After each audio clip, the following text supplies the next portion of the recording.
Buonasera a tutti e benvenuti alla quinta edizione di Trasarde Profano. Oggi inauguriamo una nuova serie di chiacchierate, interviste tra amici per quanto riguarda la nostra Caminera di Tradizione organizzata dall'Associazione Simponia che da anni cerca di coinvolgere le persone che più si danno da fare nel mondo delle tradizioni, in questo caso, ma sappiamo che l'associazione fa tante belle iniziative per quanto riguarda il teatro e la cultura.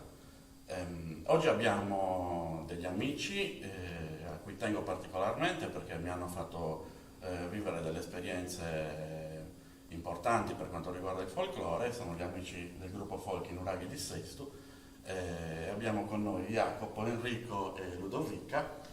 Chiederei di presentarvi, che ruolo avete nell'associazione, partendo da Jacopo. Buonasera a tutti, buonasera Cristiano. Mi chiamo Jacopo e sono il responsabile dei balli all'interno dell'associazione del gruppo.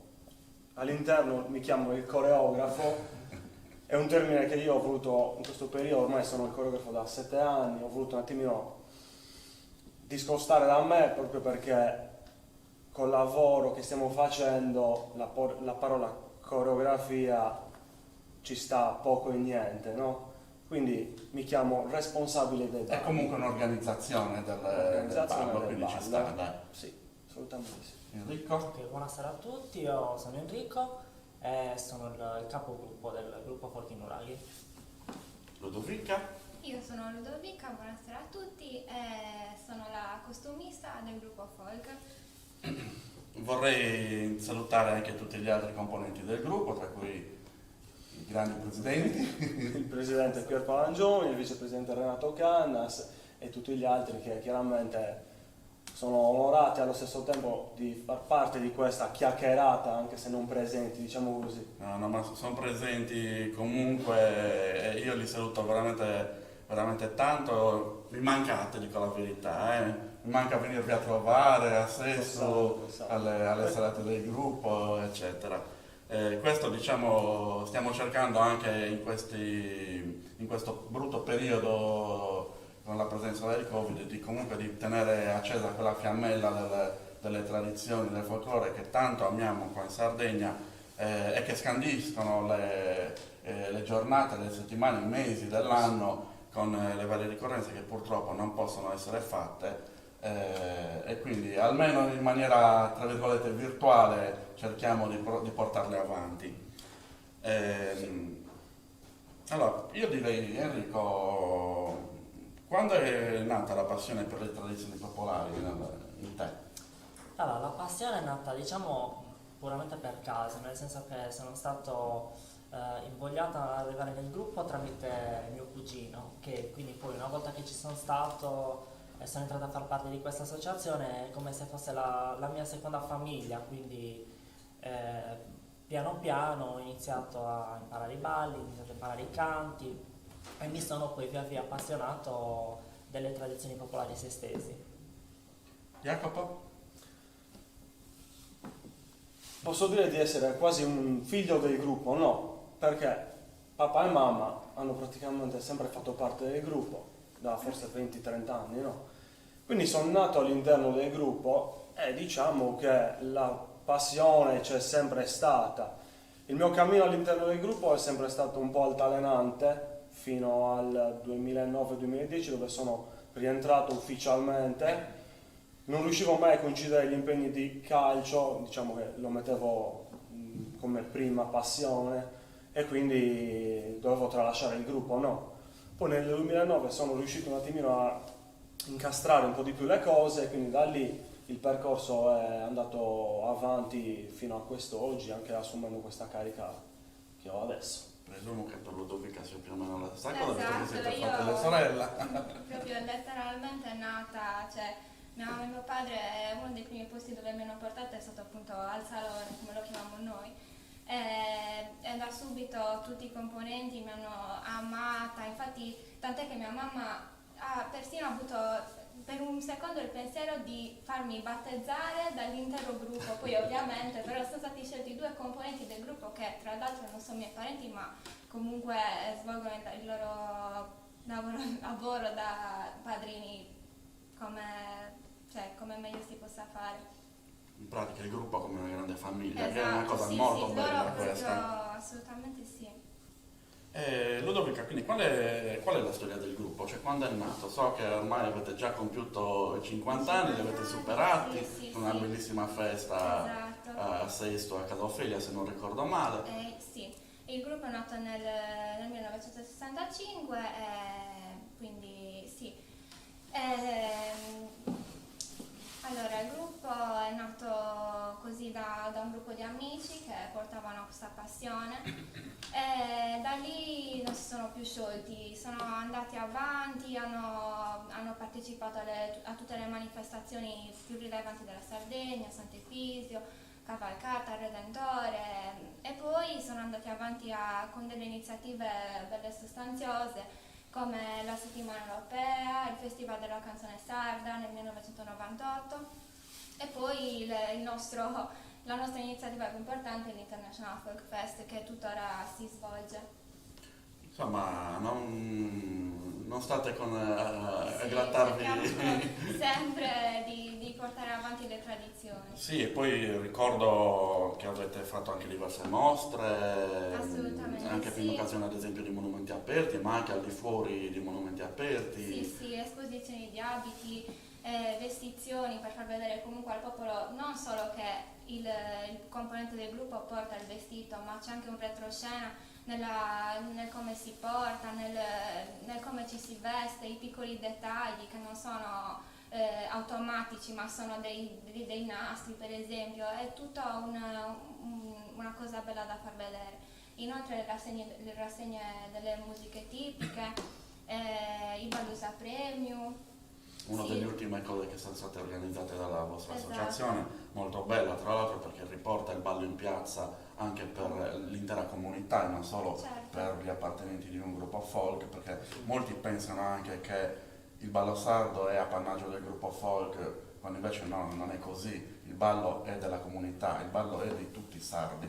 Io ricordo questo aneddoto di una ragazza che mi diceva che lei non poteva ballare il ballo sardo perché non faceva parte del gruppo folk, perché così gli aveva detto una componente del gruppo folk del suo paese. E io mi ero messo a ridere perché comunque ho detto fammi conoscere questa componente perché sono curioso di sapere altri suoi pensieri, insomma. Jacopo, oltre a tutte queste belle cose che fa l'associazione, c'è stato un cambiamento a un certo punto di vista della sua vita.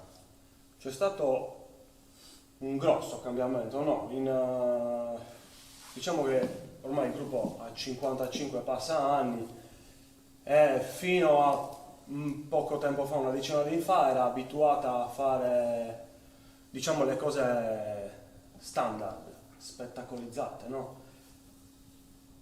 Quindi una volta che io sono riuscito a entrare nella carica di coreografo, come mi chiamo loro, ripeto, ho provato a dare una mia impronta al gruppo, no? A far capire che il gruppo folk deve essere visto, scusa, lasciatemi passare il termine, come una scuola. Perché come una scuola?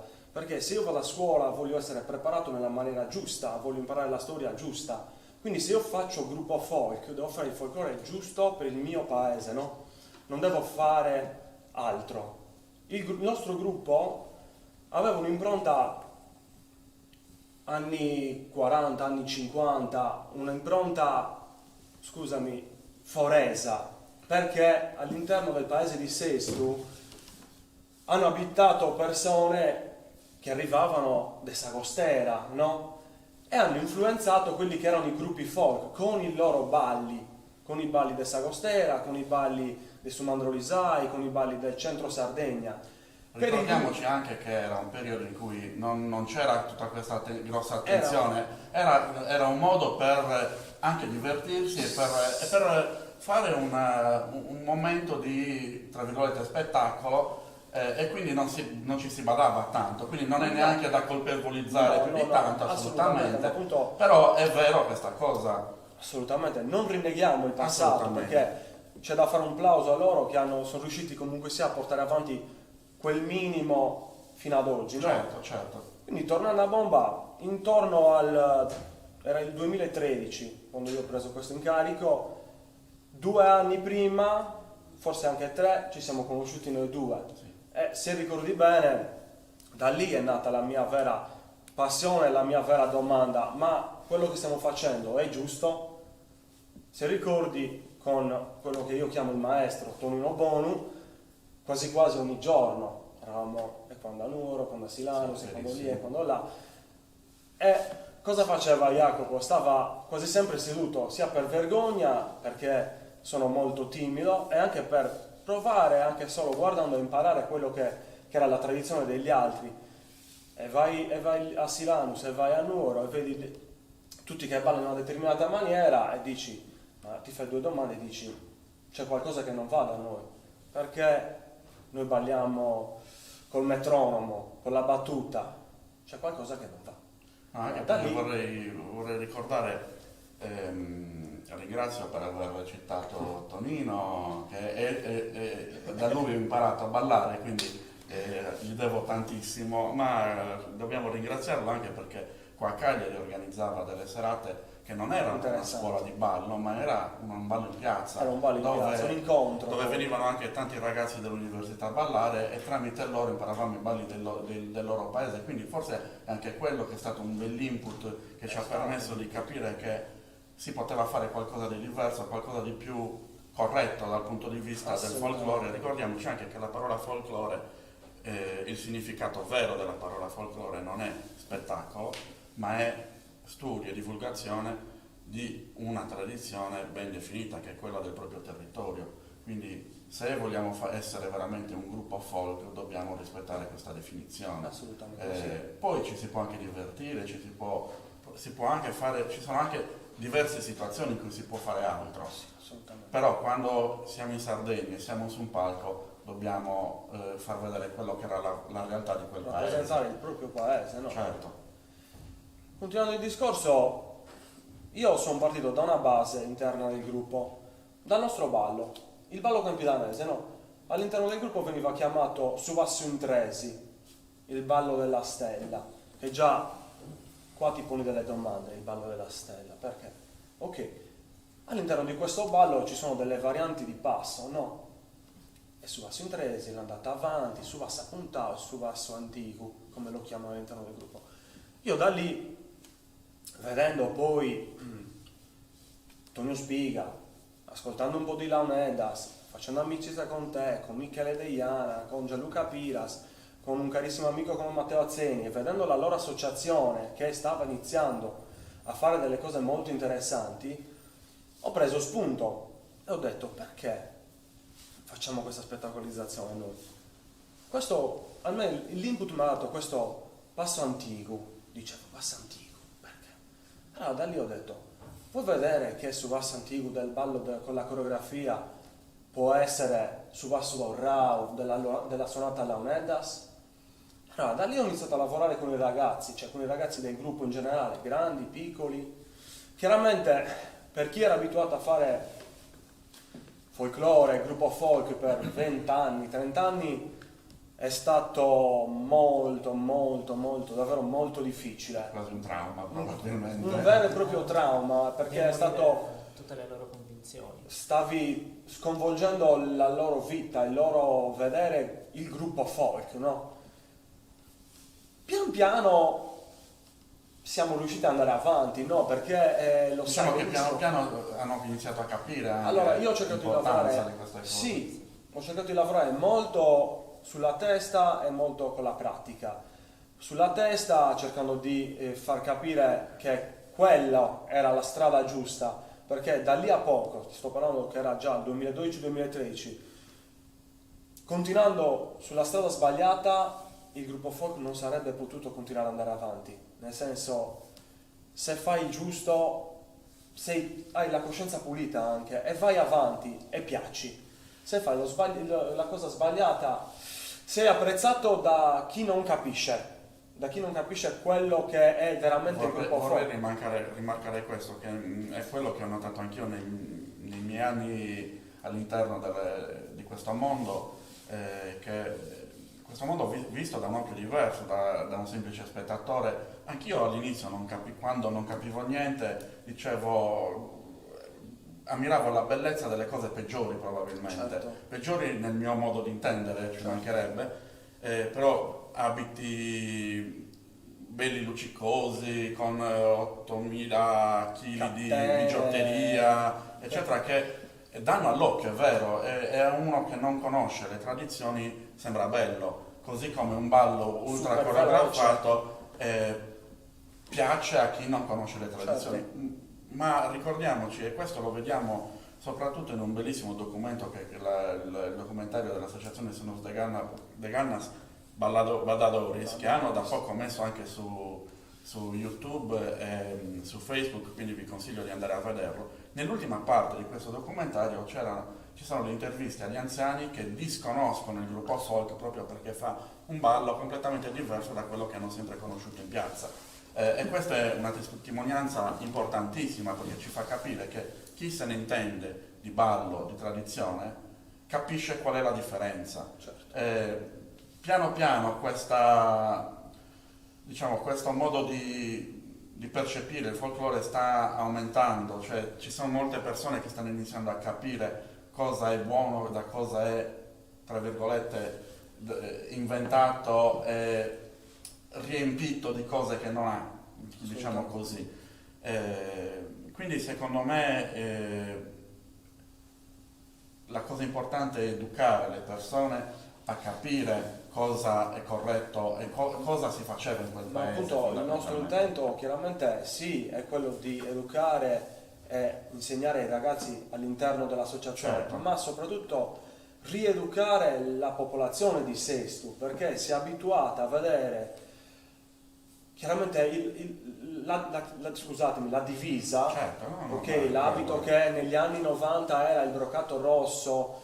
A Sesto ci sono state 3 associazioni, e quando prima il panno nero, il brocato rosso e chi il verde e chi il bianco, tanto per avere una differenza tra di loro, per dire noi siamo i nuraghi, noi siamo questi, noi siamo questi altri, e quindi il nostro è anche un modo di rieducare a loro, perché è capitato per le manifestazioni in paese, come può essere San Gimigliano, Sant'Antonio, San Giorgio, le persone che stanno ai bordi strada, no, ma voi siete di Sesto?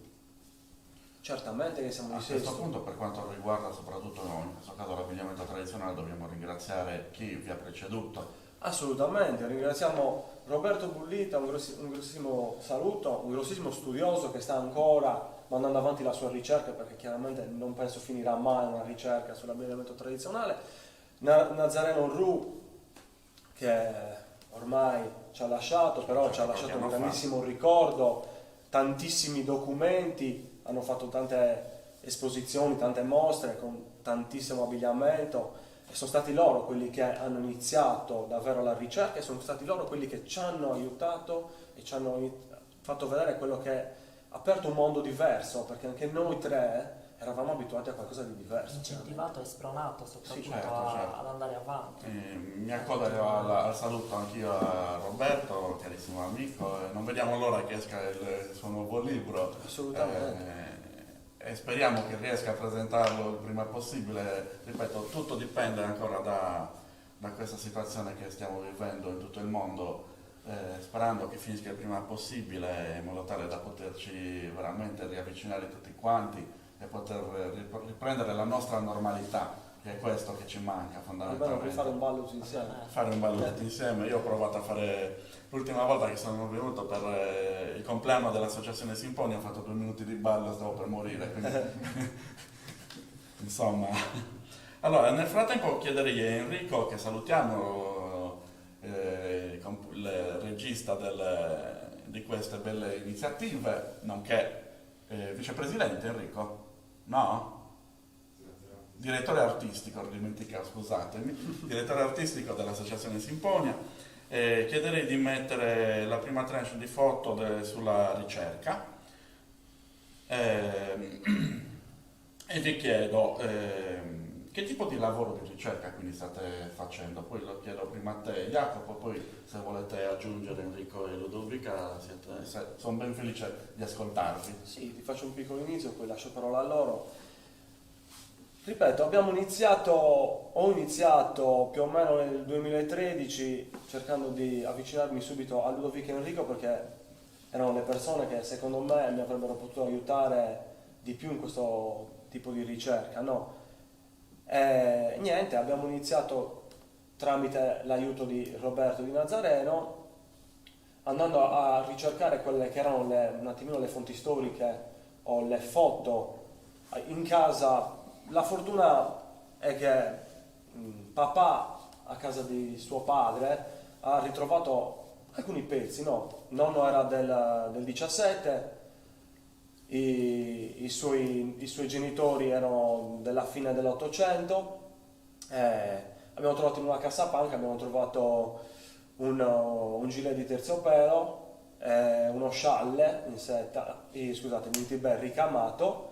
Allora da lì abbiamo iniziato un attimino a spulciare un pochettino di più, andare tempo permettendo in archivio e quindi pian piano abbiamo lavorato così, intervistando gente, appunto mi allontano un po' dal discorso, tornando al ballo e Ballusa Premium abbiamo una testimonianza vicinissima a casa, i genitori, i bisnonni di papà facevano il Ballusa Premio. Papà questo se lo ricorda benissimo perché si ricorda di aver visto dei premi che gli avevano dato. Quindi anche nel dopoguerra stiamo Sì. parlando?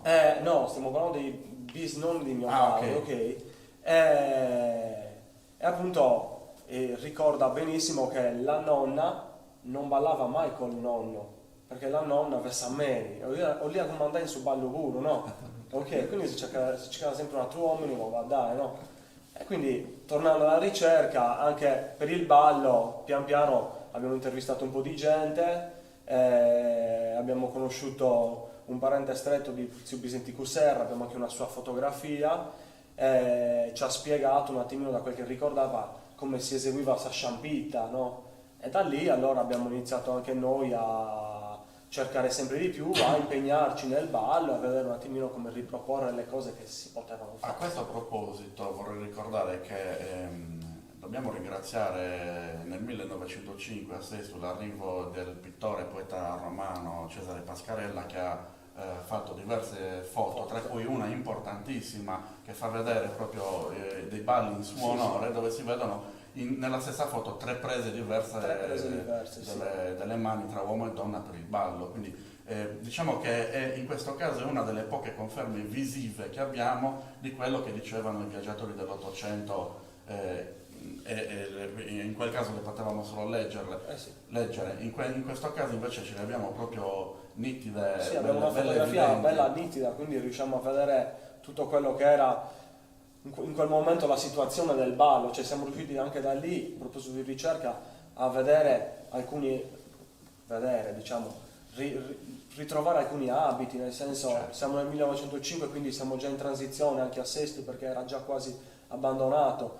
Da lì allora cioè, le prese tra uomo e donna, abbiamo intervistato un po' di gente che anche come a Selargius ci hanno fatto capire che le prese erano un po' diverse tra persone che si conoscevano, non si conoscevano, familiari, non familiari. Lo ritroviamo in tutto il circondario di Cagliari, questo modo di prendersi la mano a seconda del grado di parentela o del grado di conoscenza tra uomo e donna. L'utilizzo dei fazzoletti. Esatto. Con la foto appunto si vede benissimo che ci sono coppie che stanno molto vicine, uomo e donna, e altre coppie leggermente staccate che si tengono con un fazzoletto. Ricordiamoci, nell'ultimo folk festival che avete fatto dal vivo è stato riprodotto, quindi c'è anche una riproposizione, certo, di quello che viene trovato durante la ricerca, quindi è una cosa molto interessante. così come sono interessanti le fonti d'archivio, come ad esempio c'è quella importantissima, che forse è la più completa che abbiamo trovato fino ad oggi in tutto il Campidano, che riguarda appunto i balli di Sant'Antonio a Sesto. Vuoi parlarcene? Sì, abbiamo questa documentazione d'archivio che ha scovato Franco Secci, un altro ricercatore di Sesto. Che ha fatto un bellissimo libro su Sesto, un bel po' un di bel pagine, un po'. interessantissimo. Niente, in questo documento si parla di quello che era la festa di Sant'Antonio e dei balli, del ballo che si eseguiva per Che la anno? festa. Siamo nel 1863, il 13 giugno. Un bel po' di tempo fa. Spiega, cioè, racconta bene quella che era la vita, no? L'ambiente in quel momento. Dice, diciamo, chiamiamola la piazza, il vicinato di Sant'Antonio è gremito di gente perché si dice che il suonatore giovane che arriva da Usana sia molto bravo, no? Quindi c'è tantissima gente. A controllare, a fare ordine nella situazione ci sono 2 carabinieri della Guardiania che arrivano da Selargius. Parte il ballo e si costumanta a Sasarda a ballare nel cerchio tutti gli uomini da una parte e tutte le donne dall'altra. Fanno un paio di giri così, no? Gli uomini, mentre che le donne continuano a ballare, si staccano e vanno a prendersi la sua donna che già precedentemente avevano invitato al ballo, no? Era proprio un modo questo. I 2 carabinieri, vedendo questo, pensano stesse succedendo dei subbuglii, delle risse, no? Allora interrompono il ballo, sacrilegio grosso, perché è dovuto intervenire il prete in quell'occasione proprio per spiegare ai carabinieri, chiamiamoli così, che era l'uso in quella festa di fare così. Praticamente questi 2 che i carabinieri vogliono allontanare perché è troppo rissosi, secondo loro, si avventano contro i carabinieri, gli rompono anche la divisa. Sì. Morale della favola, questi 2 si beccano 6 mesi di prigione. Involontariamente, ma sì. È veramente interessante.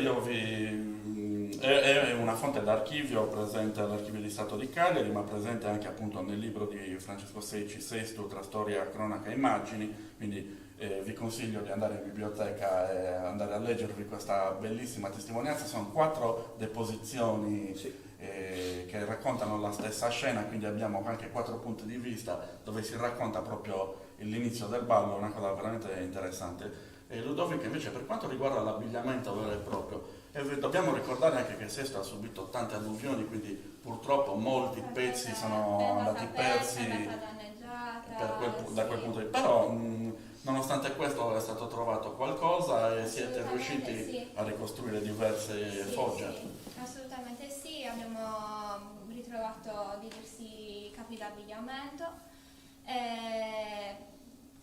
Molti, nonostante comunque a Sesto come negli altri paesi si usasse seppellire i defunti assieme a tutto il loro corredo d'abbigliamento, sì, da questi pezzi siamo riusciti a ricostruire e dobbiamo ancora ricostruire molti capi d'abbigliamento, soprattutto giacchini come li chiamiamo noi, che è un modo generico per chiamare spensu, giaccuso, pizzicoru, zubaschino.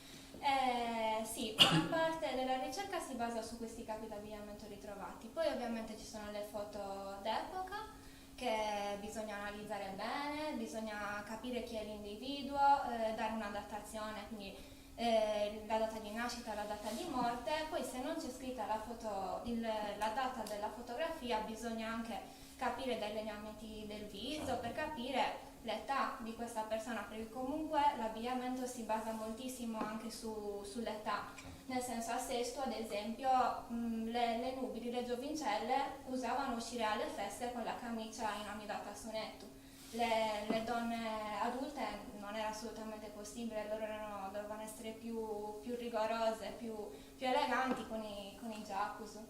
E nel frattempo state vedendo anche alcune immagini delle ricostruzioni, delle foto d'epoca, alcune foto d'epoca, non ci sono tutte logicamente, ma è semplicemente un esempio per farvi capire da cosa si parte e dove si arriva attraverso le fonti d'archivio, le fonti iconografiche, per recuperare diverse tipologie che magari si erano perse rispetto all'uso costante di qualcun altro. Ad esempio sicuramente l'abito da vedova è rimasto molto di più, quindi si hanno molte più testimonianze.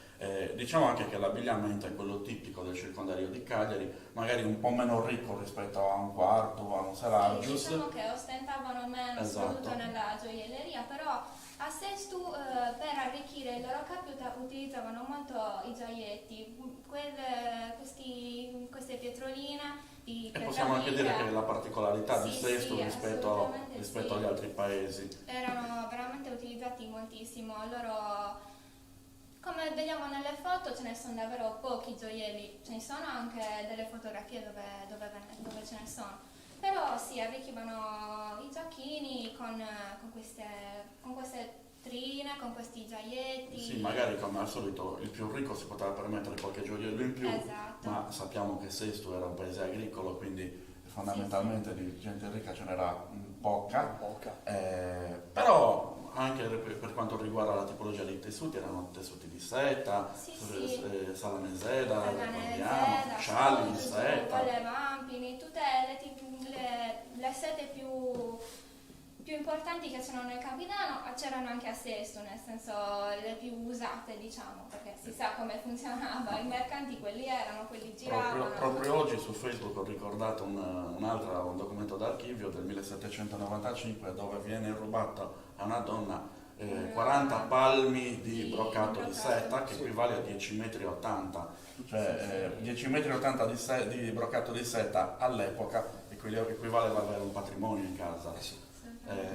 Oltre al fatto che gli hanno rubato delle incannacas a Pivionisi, anelli d'oro, eccetera. Era Quindi comunque una famiglia benestante di Sesto, assolutamente. la famiglia dei Loddo. Famiglia dei Loddo, che mi stavate raccontando prima, era un miliziano. Sì, Raimondo Loddo, sì. Quindi comunque era una persona importante comunque nel paese. E stiamo parlando comunque di un'epoca, il 1795, dove siamo agli albori di quello che è l'abbigliamento tradizionale che conosciamo noi, perché sappiamo benissimo che prima di questa data, cioè da prima della metà del Settecento, si vestiva in altro modo, quindi comunque già all'epoca a Sesto c'erano gioielli riconoscibili e comunque anche tessuti, quindi è una cosa importantissima. Questo è, a mio parere, quello che dovrebbero fare tutte le associazioni che hanno un occhio di riguardo verso la cultura e verso la storia del proprio paese, cioè dare importanza anche ai documenti d'archivio, alle fonti iconografiche, per dare onore a quello che era il paese. Che fosse ricco o meno ricco, poco importa, stiamo dando veramente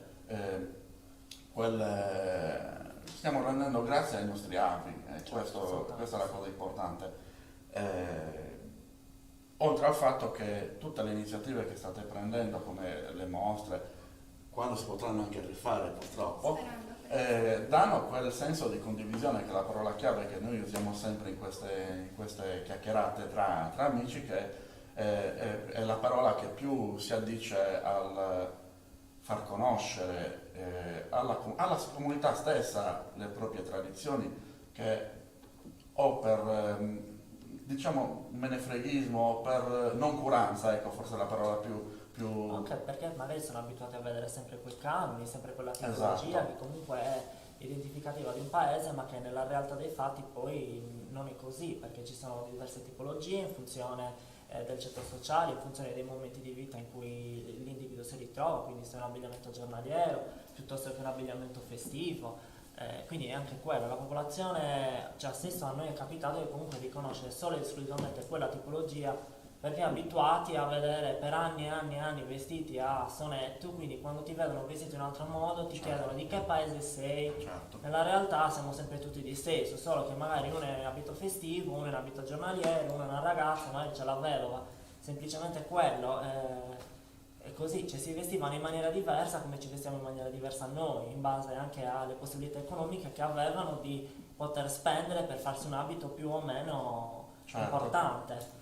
Ma poi ricordiamoci che la ricerca serve primo per confermare quello che state facendo e Assolutamente. secondo per recuperare anche altre tipologie che magari c'erano in passato e che nessuno logicamente può ricordarsi perché magari esistevano fino alla metà dell'Ottocento. Io penso che nessuno sia ancora vivo dal 1850 ad oggi, quindi ad esempio faccio l'esempio che sicuramente magari era un abito che poteva esserci a Sesto, che non è stato ancora ritrovato, ma ci sono dei piccoli indizi che fanno capire che c'è, che è quello che è l'abito di gala della metà dell'Ottocento, che è Sasaietta, Sì. ad esempio, che ancora oggi non è possibile ricostruire perché mancano determinate Ci manca una Diciamo che sicurezza. non c'è una certezza, Esatto. una certezza. Ma sicuramente continuando ad andare in archivio e controllare le fonti, magari potremmo trovare anche la conferma di questo Certo. abbigliamento, anche perché lo ritroviamo anche in paesi più lontani dal circondario di Cagliari, come Dolianova. Quindi a me fa pensare che Sesto potesse avere sicuramente questo tipo di abbigliamento, ma giustamente voi non lo riproponete perché ancora non è il momento. Non è il momento perché mancano ancora dei piccoli Dei tasselli. esatto, ma è la maniera corretta secondo me di agire. Il proseguo della ricerca potrà confermare questa ipotesi o no. Certo. Assolutamente. Ci sono state delle difficoltà durante la ricerca a livello sia interno che esterno. Allora, assolutamente sì, nel senso che a livello interno, come ne ha parlato prima Jacopo, abbiamo dovuto rivoluzionare completamente la forma mentis del gruppo, perché soprattutto quelli che ci hanno preceduto erano abituati per anni, pensate a persone che per 20 anni sono abituate a fare quel tipo di folklore, quei tipi di balli coreografati, quel tipo di abbigliamento che comunque era quello e solo quello, abbiamo dovuto rivoluzionare il tutto, quindi innanzitutto hanno dovuto iniziare ad acquisire fiducia nei nostri confronti, che non è semplice per le persone che ci sono già 20 anni acquisire la fiducia dei ragazzi che sono appena entrati. Quindi E devo dire che Piano rispetto piano. ad altri gruppi folk avete avuto molta fortuna perché hanno avuto l'intelligenza, anche se dopo un po' di tempo, di capire le cose, assolutamente, sono Piano piano. ci abbiamo lavorato, assolutamente. lavorato piano Ma è piano. normale che sia così, assolutamente, perché diventano consuetudine. Infatti, ormai era così. Ed è comprensibile anche da un esterno che questa consuetudine perché deve cambiare. Infatti c'è stato poi tutto il discorso di spiegare perché quello non lo puoi indossare, perché quel ballo non lo puoi fare, perché quell'abbinamento non si può fare con quell'altro abbinamento, cioè è stato un discorso diciamo a grandi linee prima e poi più dettagliato via via, però diciamo che io sono molto contento e molto fiero del gruppo perché sta andando avanti e comunque tutti hanno Ma devo dire che io altrimenti non avrei nessun contatto con voi. ad acquisire man mano una sempre più consapevolezza diciamo di quello che è l'abbigliamento tradizionale sestese e di quello che sono le danze. Cristiano, è stato molto difficile, non tanto per gli uomini, perché l'abbigliamento dell'uomo, sai com'è, cambi il colore di un corpetto, cambi quello e quell'altro, gli metti una giacca e già l'uomo si guarda allo specchio e dice non è cambiato quasi niente. da su I proprio. canoni erano quelli per Sì. l'uomo, per la donna È stato molto difficile per la donna perché già Togliere a alcuni Zaccapiai gioielli. su Mucalori, a Sute Suzugu, era su di Aici, la maggior parte delle persone ti dicevano non respiro, non sono abituate, a volte Vogliamo parlare di non respirare con capito? O a Sibiri, Strintas, a Giponedo, cose di Aici, no? Sì. Non erano abituate, era Certo, proprio un'abitudine. assolutamente. Ma poi, avevano un comunque- abbigliamento comodo per Ma a loro. prescindere da questo, che comunque queste persone avevano anche investito dei soldi Assolutamente. nei loro precedenti abiti. A Sesto prima si utilizzavano spille, catene, gioielli che non erano appartenenti di Sesto, quindi c'è stato anche un lavoro di spiegare quella spilla di Dorgali, quella spilla dell'Iglesiente. Quindi sì, queste persone hanno dovuto mettere nei loro cassetti anche queste Ma se cose. le possono mettere nell'abito normale, che non è vietato quello. Siamo stati una piccola valanga, no? È No, stato immagino soprattutto i primi tempi I la primi tempi, difficoltà. come abbiamo detto, è stato un trauma abbastanza grosso. Comunque mi avete detto anche che avete avuto anche degli apporti esterni con Roberto Bullita, con Nazareno Ru, quindi comunque avete come si deve fare, chiedere alle persone che magari sono arrivate prima di voi, ne sanno qualcosa di più. Io sono del parere che chiedere non costa nulla e anche dare non costa niente, quindi ringraziamo di nuovo Roberto per il suo lavoro. E anche qui dobbiamo dire che è la maniera corretta di fare ricerca, perché da soli si può sbagliare, si può incorrere in qualsiasi tipo di errore, magari una foto si pensa che sia di Sesto e non è di Sesto, magari è simile. Ma soprattutto anche tenersi in contatto con altre realtà. Assolutamente. Perché magari una cosa che non so io può sapere qualche altro. Ma il confrontarsi anche con Roberto ci siamo confrontati diverse volte, quasi un battibecco, perché gli abbiamo aperto un attimino gli occhi su una fotografia dove secondo noi c'era quello che noi chiamiamo su mucalori a perra, dove lui diceva che non si usava Sesto, e noi abbiamo detto: Roberto, guarda bene le foto che vedrai che è come diciamo noi. Alla fine piano piano anche lui si è ricreduto di questa cosa e ha detto sì, è come dite voi. Chiaramente è stata una chiacchierata, è stato un confronto, è stato un litigio. Serve anche questo per crescere. È da ringraziare perché ci ha dato una grossa, davvero grossa mano a partire, e tuttora se abbiamo dei dubbi o se vogliamo farci una chiacchierata riguardante e poi, come che stavi dicendo, anche le chiacchierate con i suonatori, le chiacchierate con altre associazioni come Matteo, che ricordiamo l'abbiamo avuto nella scorsa edizione di Cammini delle Tradizioni, di Fedora Pozzo di Salargius. Per noi conoscere te e poi successivamente gente come può essere Matteo e tutti i componenti della sua associazione, e poi di conseguenza conoscere Michele, Gianluca, questi ottimi amici e ottimi suonatori, che vi accompagnano molto spesso. Noi anche nelle chiamiamo sempre loro, serate. è stato una grossa mano d'aiuto, perché ci confrontiamo anche con loro, sia con Michele che con Gianluca per i balli. A questo punto ci terrei anche gli altri che vi accompagnano, Gianluca, Stefania Manca. ma all'interno del gruppo in 55 anni ne sono passati una marea. Dovrei rimanere Quindi un'ora. scusatevi se non vi citiamo, ma siete troppi. Sì, ognuno di loro sa benissimo che il ringraziamento va anche a lui. Appunto, il tutto è partito con Nicola Diana, per non dimenticare, tra Launedda, Sasulittu, Canni Sperra al tamburello, poi con Stefania, poi con Gianluca, con Michele. Abbiamo lavorato, abbiamo conosciuto ottimi amici.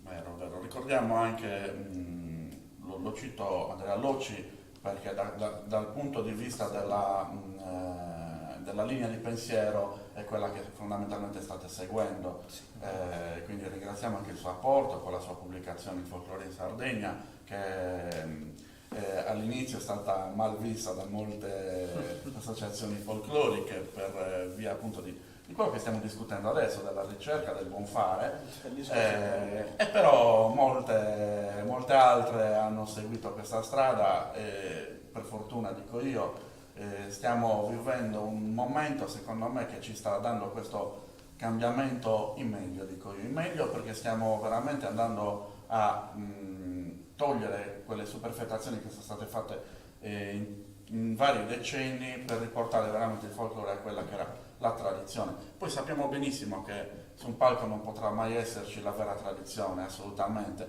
ma questo non vuol dire che ci possiamo permettere di fare quello che vogliamo. Dobbiamo sempre portare quel rispetto verso il passato che è necessario, a mio avviso. Poi ripeto, sotto il palco possiamo fare quello che vogliamo, non stiamo rappresentando il nostro paese, ma stiamo rappresentando il momento, ed è un altro discorso.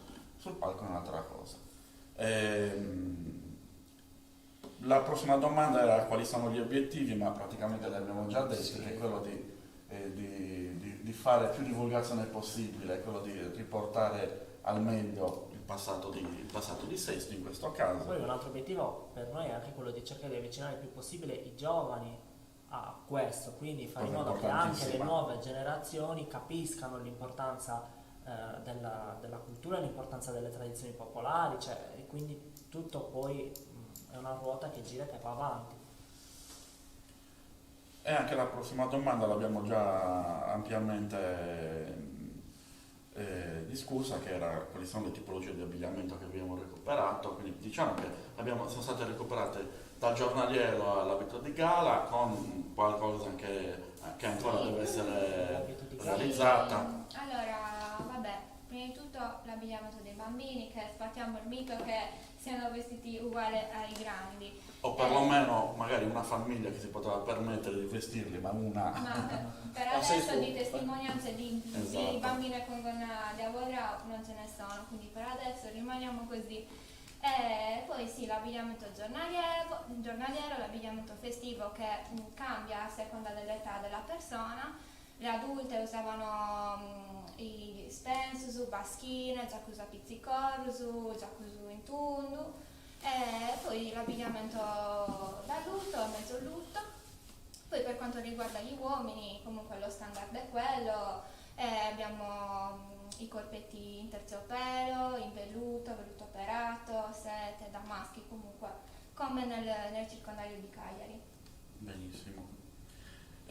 A questo punto chiederei a Enrico di mettere il ballo, è un campidanese a punte organo eseguito a Sesto per la festa di San Giorgio, e buona visione. Ballo campidaneso a punta e organo. Michele Deiana alle Launeddas, gruppo folk in Uraghi.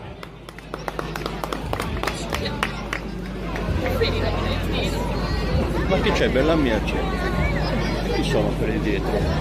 Samuele. Tutto, bella mia di Samuele. Non lo so, il nome non lo so. Io con spruzzo di cara li faccio crescere dei bruci, là?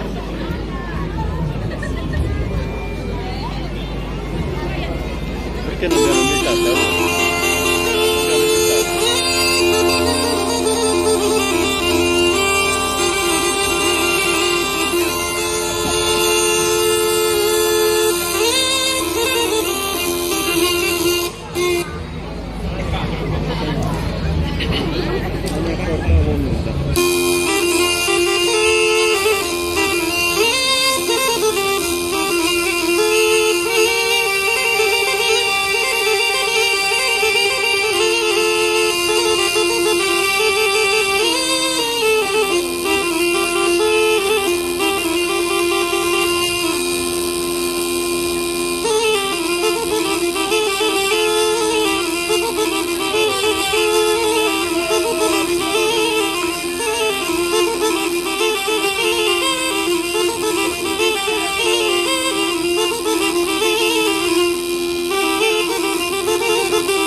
ballo dell'associazione Nuraghi di Sesto, ne potete vedere tanti altri su YouTube, soprattutto gli ultimi che hanno riproposto, gli ultimi balli capitanesi che hanno riproposto, molto, molto belli, molto interessanti, e sono quelli che più si avvicinano alla tradizione sestese. Ma ci sono anche gli altri che se volete potete vedere, basta digitare il gruppo folk Nuraghi di Sesto, ne avete veramente tanti. Jacopo, a proposito del ballo campidanese, ti volevo chiedere qual era il tipo di approccio che avete per quanto riguarda appunto il ballo. Allora, l'approccio penso sia una cosa abbastanza studiata nel dettaglio, nel senso, io mi sono impegnato al massimo per cercare di far imparare quello che io ho visto anche nei video, anche conoscendo Matteo, anche conoscendo Antonio, nei video antichi, nei video vecchi, no? Quindi come lavoro? Ho lavorato molto di pratica, però anche di teoria, nel senso io mi sono seduto a casa, ho preso una sonata X che poteva essere di Michele o di Gianluca, come abbiamo detto prima, visto che sono loro quelli che ci accompagnano di più, e ho cercato di scomporla nel minimo dettaglio, nel senso dal minuto 0 al minuto 1 introduzione del ballo, dal minuto 1 e 1 al minuto 3 passo do rau, da ta a va passaduso, da a sciampita e furias, passa puntao.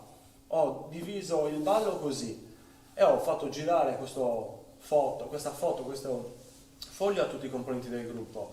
Quando poi ci raduniamo nel nostro salone, nella nostra sala prove, lavoriamo chiaramente. La prima base che ho impostato è quella del suo punto organo, che punto organo fiorassio, diciamo la mamma e il padre dei sconcertos, no? Perché erano anche le più semplici da apprendere per un orecchio che non era abituato alla Launedas, perché loro vengono abituati alla musica del susonu, del susonete, no, dell'organetto, così. Quindi non erano abituati a capire quelli che erano i passaggi musicali e i cambi dei passaggi, quindi piano piano mi sono dovuto mettere io con i ragazzi, con le ragazze. Per fortuna Ludo ha imparato subito, quindi lei ha seguito più le donne, perché come sappiamo il passo dell'uomo si evolve in una determinata maniera, quello della donna è molto più composto, e quindi abbiamo lavorato sodo perché i vecchi componenti del gruppo erano abituati a una cosa molto più classica, i nuovi ragazzi, non avendo le basi del vecchio ballo, l'hanno preso molto prima e mi hanno fatto davvero emozionare, no? Cioè, non voglio citare nessuno per non escludere altra gente. Tu probabilmente... Sì, ho capito di chi parli. Però, cioè, mi hanno fatto emozionare perché ho detto, sono contento di quello che loro hanno appreso, no? Hanno quasi superato il maestro, ho detto cioè, superato anche il maestro, perché mi hanno tolto una soddisfazione incredibile a biri ricciocchedo su Champitai o Sigis Furias o Sigis Sazonada, come diceva Dionigi Burranca, no? Quando racconta che ci vente se stesso, che diventa meraviglioso su Badendi, no? Che si chiama Sazonada e cambianta Vassu, come ti cambiata su Sono, no? Quindi da lì questa è stata la base. Un altro aneddoto che mi ricordo nel 2015, quando mi avete anche invitato a partecipare a una vostra cittadella in Portogallo, e quindi ho potuto veramente capire anche all'interno qual è l'ambiente del gruppo folk. Mi avete dato veramente una bellissima esperienza, ma mi ricordo che prima di partire ogni tanto continuo a venire da voi a farmi 2 balli campidanesi. Ho preso una ragazza del gruppo e come ha capito come doveva comportarsi, qual era l'atteggiamento non solo del passo ma anche del corpo, e lì mi è salita un po' di emozione, perché far capire a un'altra persona qual è l'impostazione del ballo è veramente una gioia di cui io e dal giorno non se l'è più dimenticata. Sì. Quindi è veramente piacevole questo, È molto questo piacevole, fatto. molto Questo piacevole. fatto. Quindi, e poi con il gruppo di Sesto che ha tanti giovani fa ancora più piacere. Io mi sento giovanissimo, io sono sedicenne, ve lo ricordo a tutti. Con noi sei sempre Molto dentro, dentro. bisogna scavare molto, però... chiedo a Enrico di far vedere la seconda parte delle immagini, quella dedicata al gruppo folk. Ci stiamo avvicinando alla chiusura e nel frattempo vediamo anche i risultati di questa ricerca sull'abbigliamento in questo caso. Nel mentre chiedo a Enrico quali sono gli obiettivi futuri dell'associazione, se ci sono già in programma delle iniziative, Covid permettendo logicamente, comunque qual è il proseguo dell'associazione in Allora, Uraghi di Sesto? assolutamente uno degli obiettivi sarà quello di continuare a studiare, continuare quindi a fare ricerca per cercare di riproporre anche altre tipologie, altre varianti di quello che abbiamo già proposto. C'è qualcosa in studio, ma ci stiamo lavorando ancora. E poi quello che abbiamo in programma, sicuramente ci sarà l'International Folk Fest che è giunto alla 16ª edizione, giusto? Quindi nel caso, se questo dovrebbe essere la 17ª edizione, poi Nel caso si farà virtuale come l'anno scorso. ovviamente, purtroppo. assolutamente sì, perché non possiamo ospitare i gruppi internazionali. E poi per il resto non c'è ancora nulla in programma, bisogna vedere un attimo e Covid permettendo riusciremo magari a organizzare qualche altra cosa. Io mi aspetto anche una tradizione di Balosa Premium Tutto quando c'è, si potrà. in programma ci potrebbe essere il tutto, però siamo un po'... Perché, no, non per altro, ma perché è bello il Folk Fest, perché comunque prende tutta la comunità, ma in questo caso il Balosa Premium la fa partecipare. Sì. Allora, il Folk Fest è importante perché comunque ci dà l'opportunità di far conoscere i nostri usi e Vero. costumi anche ad altre culture, Realtà. quindi realtà internazionali. Quindi noi facciamo conoscere il nostro abbigliamento, le nostre danze tipiche di Sesto sia a livello regionale, sia a livello nazionale, ma soprattutto anche a livello internazionale. Quindi il Folk Fest ha una duplice funzione: ci divertiamo, ma allo stesso tempo stiamo comunque facendo cultura e con questi scambi interculturali che portiamo avanti.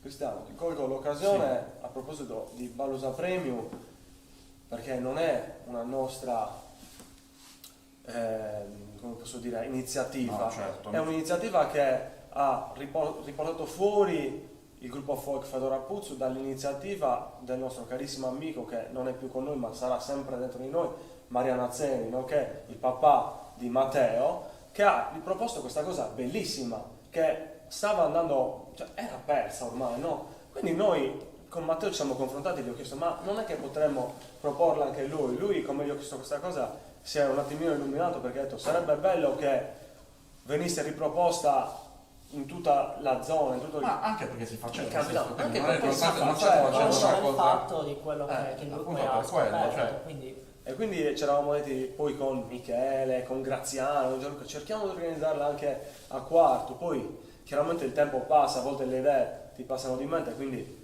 cercheremo noi appena possibile di riproporla, perché a volte passare anche in quella piazza e vederla sempre vuota è un attimino brutto. C'è un altro problema, che un anno, siamo ormai un anno che stiamo passando il Covid, ed è un anno che non mi muovo e sono ingrassato. Io devo muovermi, quindi gradirei ballare e soprattutto gradirei non morire ballando, quindi diciamo che ci manca l'allenamento. in questo momento non sarei in grado neanche di partecipare, però Farai dopo un po' ciuccia, di dai. allenamento vorrei partecipare anch'io.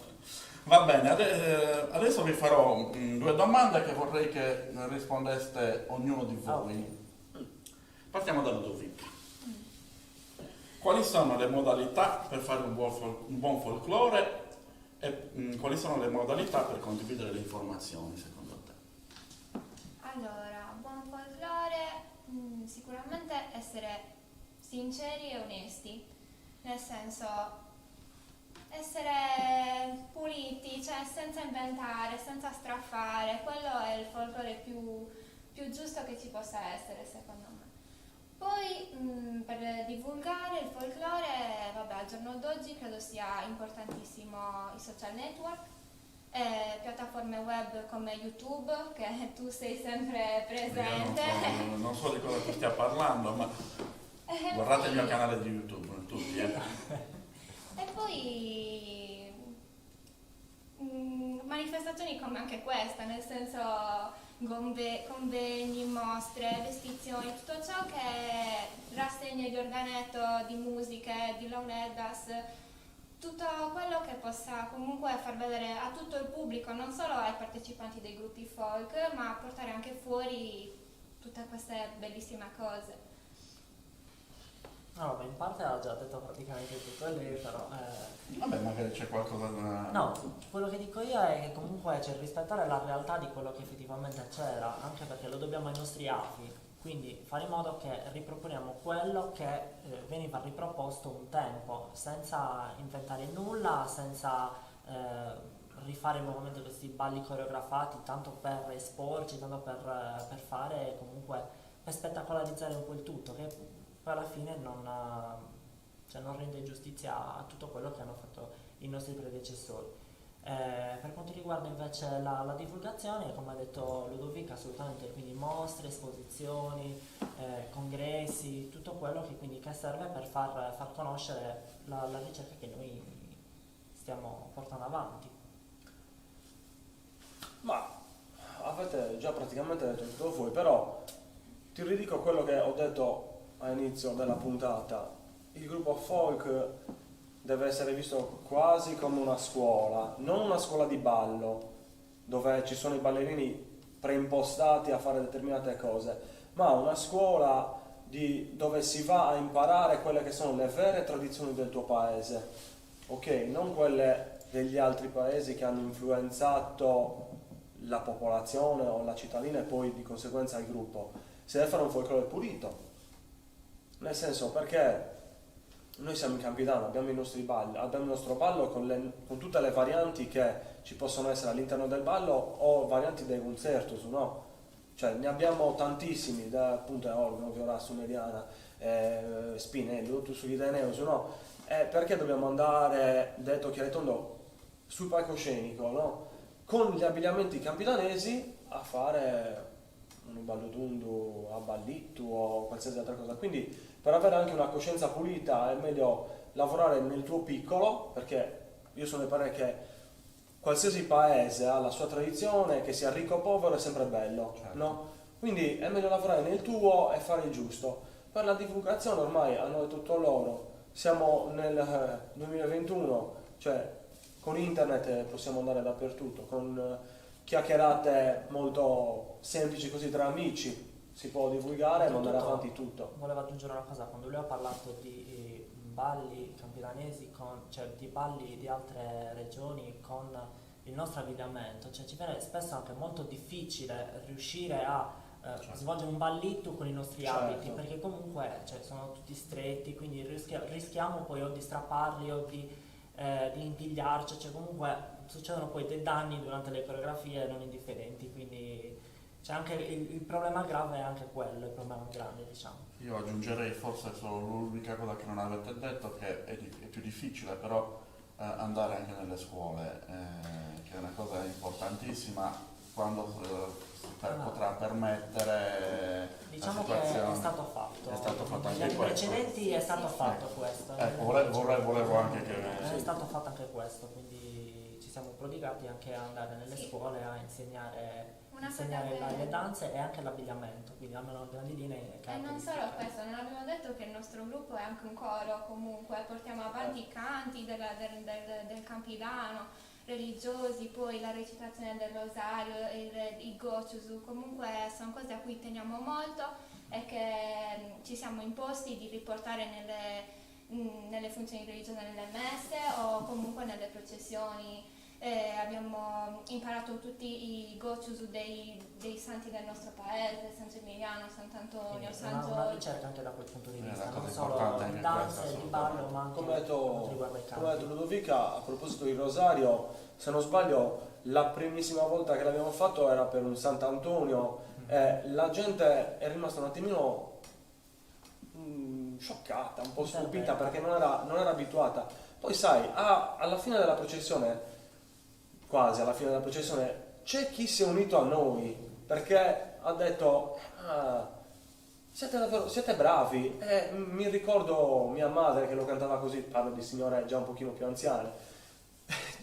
Ce le ritrovavamo dietro che cantavano insieme, recitavano il rosario insieme a noi, quindi ho detto è stata anche quella una bella emozione, una bella cosa, perché abbiamo detto pian piano stiamo è un modo veramente di coinvolgere la comunità e di appartenere anche in questo caso alla comunità, che di solito il gruppo folk viene sempre visto come un'entità quasi distaccata che fa cose particolari all'interno di una determinata comunità. Invece no, il gruppo folk è parte integrante della comunità, assolutamente, ed è quella che dovrebbe dare veramente l'insegnamento, come dite voi, del passato, anche perché ricordiamoci, il gruppo folk sta contestualizzando un determinato arco temporale, che è quello dove nasce e muore l'abbigliamento tradizionale in quel paese.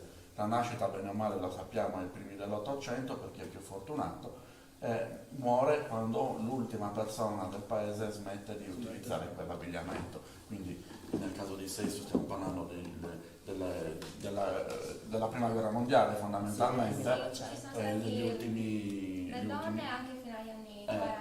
qualche donna, esatto, sì, ma ci sono paesi che ancora oggi, citiamo Busaki, ci sono ancora più di 50 donne che utilizzano quotidianamente l'abito tradizionale, e per loro la tradizione non si è mai persa. Quindi ci sono paesi fortunati come Busaki, meno fortunati come Sesto, ancora meno fortunati come Cagliari, che ha smesso l'abito proprio ai primissimi anni del Novecento, se non prima.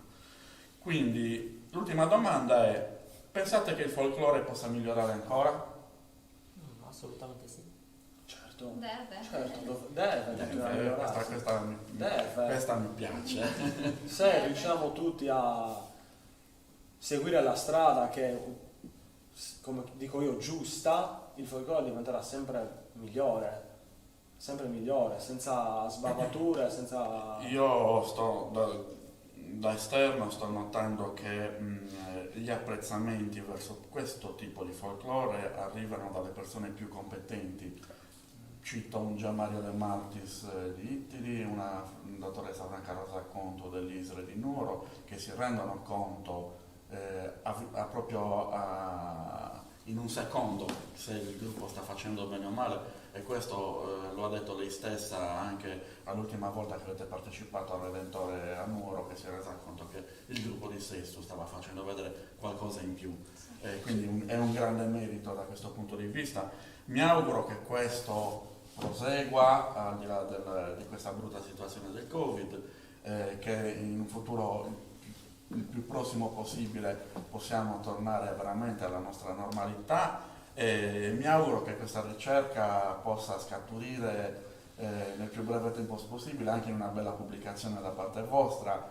Sarà difficile, lo so, me ne rendo conto, ma io me lo aspetto da un gruppo folk in generale, quindi anche da voi. Tutto è possibile. Anche perché so come lavorate, so come agite, quindi perché no? Dico, tutto è possibile. Anche se non deve essere una Bibbia, assolutamente, possono essere anche delle pillole di folklore, come spesso le cito io, ma cose che servono veramente.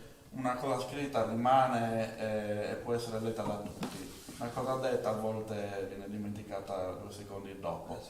Quindi direi che possiamo aver concluso la nostra chiacchierata, la nostra bella chiacchierata, dico io. Ti rubo 30 secondi, perché ci siamo dimenticati una persona che con noi collabora forse da 30 anni, no? Non vorrei che poi si offendesse, ma non penso. Per me è un totem del folklore sardo, che è Ottavio Niedu, no? Ottavio con noi collabora dai tempi del Festival della Canzone Sarda, no? E poi quando ha visto questo nostro cambiamento ci ha aiutato tantissimo, ci ha incoraggiato tantissimo, è stato lui che ha fatto una sciacquata di capo, diciamo così, anche alle persone un po' più grandi, un po' restie, al cambiamento, gli ha spiegato che questo è il vero modo di fare folklore, quindi dobbiamo un grosso ringraziamento a Ottavio, No, perché e poi soprattutto- ci accompagna. E soprattutto da questo punto di vista è veramente un amico, perché io per primo l'ho potuto vedere anche in situazioni più informali, diciamo Sì, così. esattamente. Diciamo che è quasi un componente della nostra associazione, ripeto, 20 anni, 30 anni che lavora con noi, quindi cioè proprio lavora con noi, è un nostro carissimo amico, quindi ci tenevo a ringraziarlo. Benissimo, ringrazio anche io. Dimmi Ludovico. No, grazie, sì, volevo ringraziare Ottavio e volevo fare anche un altro ringraziamento ai componenti del gruppo, Certo. perché se non fosse per loro che comunque si mettono le mani in tasca e sono disposti a ricostruire gli abiti, che non sono 5 euro, ma si sa che gli abiti sono dispendiosi. No, sappiamo che anche l'abito più semplice, ma se fatto bene, comporta dei costi, comporta delle attenzioni. Lo dico per esperienza che non si può fare tutto subito, ma ci vuole tempo, magari un pezzo ogni anno, piano piano si fanno questi sacrifici, ma alla fine questi sacrifici portano veramente a quella qualità ricercata Sì. dal gruppo e da chi Hai vuole detto fare bene, delle la qualità cose. ricercata proprio. E soprattutto questa qualità si vede e si percepisce anche a chi non conosce le tradizioni, perché io mi rendo conto quando magari partecipo con voi, che mi invitate, non so, al Redentore che è capitato, alla cavalcata, eccetera, mi sono reso conto delle persone che ci guardano e anche il mio abito, che può essere anonimo, ma mettendo quegli occhiali antichi del 1890 si rendono conto, guarda, quello ha messo anche gli occhiali antichi. Cioè, il dettaglio è quello che fa veramente la differenza in questo caso. Non lo dico perché ce l'ho io, ma è semplicemente l'esempio diretto. Ecco. Io cerco di impostare un po' i ragazzi perché ci tengo e gli dico, da quando siamo nella stanza dove ci stiamo cambiando, se abbiamo una processione o uno spettacolo o no, cerchiamo di diventare persone di quell'epoca. Scaresciusiri, occhiali da sole, sigaretta, abbiamo l'abbigliamento tradizionale, rispettiamolo. È un attimo che una cicca cala, è un attimo che... E che si rovina il terziopelo. È un attimo che un fotografo ti faccia la foto con l'occhiale da sole. Composti. Composti, perché Dobbiamo è un avere rispetto, abbigliamento assolutamente. cioè, importante. Rispetto per quello che abbiamo speso, rispetto per quello che stiamo rappresentando. Io devo fare un mea culpa allora, perché è capitato nel 2019 col gruppo di Matteo, con Federa Puzzu, ma c'erano 40 gradi all'ombra e avevo l'abito per 6 ore consecutive. Come abbiamo finito mi sono levato tutto perché non ce la facevo più, quindi mi dovete scusare, Diciamo ma che quasi quasi rimanevo in mutande, però stavo per morire, ero rosso paonazzo, quindi non ce Per la questa facevo. volta lo lasciamo passare, dai. Va bene, allora ringraziamo Jacopo, Enrico e non Grazie a te, grazie a per voi. ultima importanza, ma Dovica l'ho voluta tenere per ultima perché è l'unica rappresentanza femminile che abbiamo oggi, quindi diamo l'importanza che merita anche alle donne.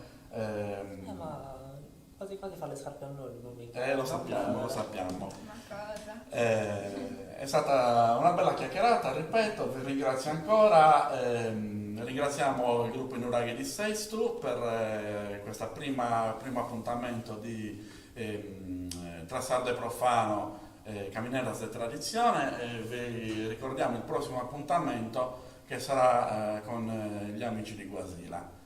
Grazie a tutti e alla prossima puntata.